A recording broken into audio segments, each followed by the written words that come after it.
He chose Moses, who was a murderer, who was a stammerer, who was afraid to go back to Egypt with him. And that is why God was angry with Miriam and with Aaron.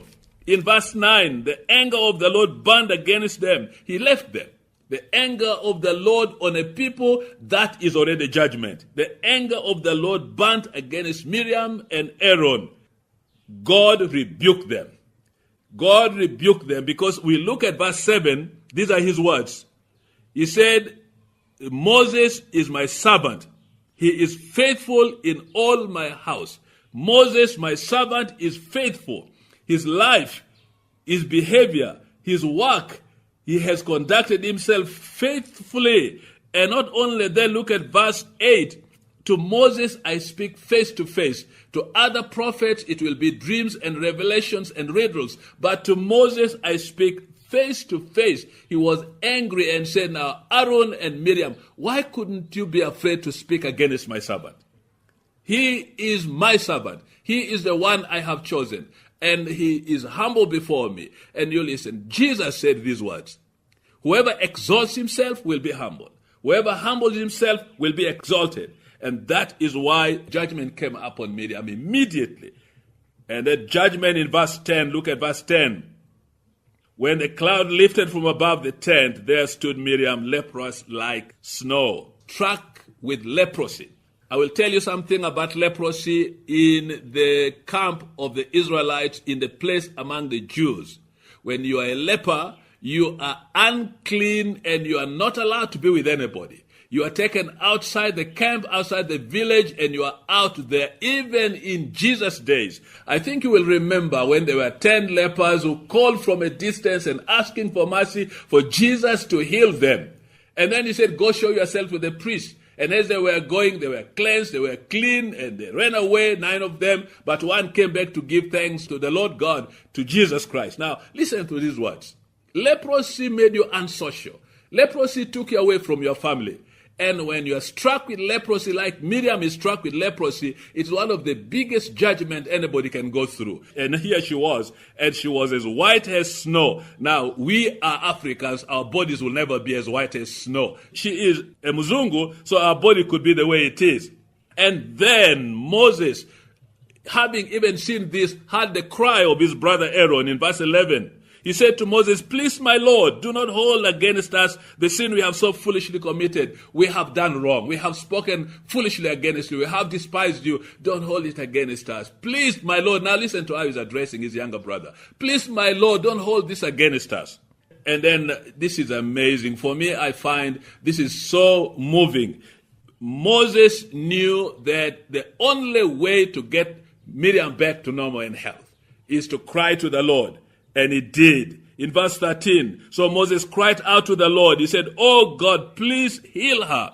He still feels the tender love of a brother to a sister who had despised him. He's still going to intercede for her. He's still going to intercede for her condition. And he cried to God, please, God, will you heal my sister? We are looking at a character of humility, who will never hold anything against anybody, who will be quick to forgive. And here is Moses forgiving the sister and the brother and praying for the sister. And I believe when we look at a character like Moses, he is going to be the kind of person who is able to let go those who despised him. As I come to number 4 of my points, I want to bring you to an understanding of our relationship today. Do not despise anyone. Do not despise anyone, because pride is the first sin committed in heaven and on earth. It was Lucifer, the choir master of the heavenly choir, beautiful in every way, who became proud and exalted himself. And God took him up there and threw him on planet earth. Because of pride, he became Satan, the deceiver, the evil one. Pride is such a danger, and it is an attitude which is so bad and destructive. And therefore, I'm going to plead with you, my listeners. Beloved, do not despise the following people. The categories I'm going to list for you, I want God to help you never to despise them. Number 1, do not despise the poor. The person who is poor, if you have money, you are eating well, dressing well, sleeping well, traveling well, do not despise somebody who has very little. Remember, before you got your money, where were you? Your money may never last forever. Someday, if you're not careful, anything can happen to your car, to your house, to your vehicle, to your life itself. The money can go in 1 day or in 2 days. If those things go, you may join the poor in their society. So never ever despise the poor, because the poor are poor not out of choice. A lot of the people don't have enough, may not have enough because of all kinds of categories. I will not talk about them. This is a big subject. But do not despise the poor if you have what you have. Secondly, do not despise the disabled, the blind, the lame, the deaf, the people who cannot talk, people who are mentally deranged, those kind of people, the paralyzed, those who cannot help themselves. When you look at them, may God move your heart. If you are strong and you are healthy, may God move your heart to assist somebody who is in need, somebody who is struggling. Let's not just spit on them. Let's not just turn our backs to them, because they are still people created in the image of God. Although they are disabled, you can never tell. You can never tell. Someday you may even become like them. Someday your eyes which shall see may even go. Someday your ears that are still alive may even disappear. Someday you too can be mentally confused. So do not despise the disabled, because they are still breathing the life of God in their lives. The third category are the uneducated. They are all over the place. They may know very little. They may understand very little. They may not know as much. And sometimes we are living in a very modern world now. Our children who have been in school, have gone to the secondary school, have gone to university, I want to help you to understand. It was your mother, father, who is so illiterate, who worked hard for you, could have been the one who paid fees for you, could have been the one who looked after you. A story is told of a girl training as a nurse in Mulago training school. Father who loved his daughter one day went to take certain things and go and see his daughter. He got onto the bus. This girl is called Achan. Got onto the bus, got to the gate, the main gate of Mulago Hospital. They opened for him, went to the little gate of the nurses training school, and there he stood. He stood by the gate. A girl came and he asked, "My daughter Achan is here. Can you tell her her father is waiting at the gate?"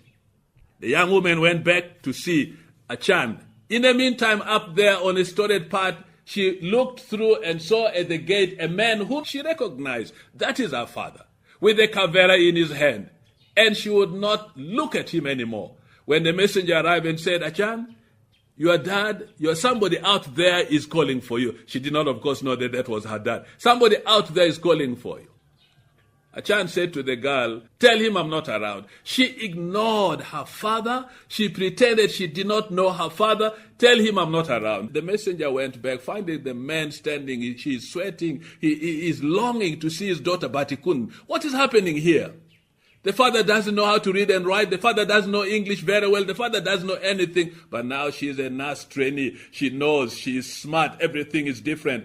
Beloved, listen to me. If you are educated, do not walk upon those who do not know very much. If you are educated and knowledgeable, stretch your hand and help. Stretch your hand and guide. Open up possibilities for people to also begin to understand. Do not look down upon the uneducated. The fourth category of people are casual workers.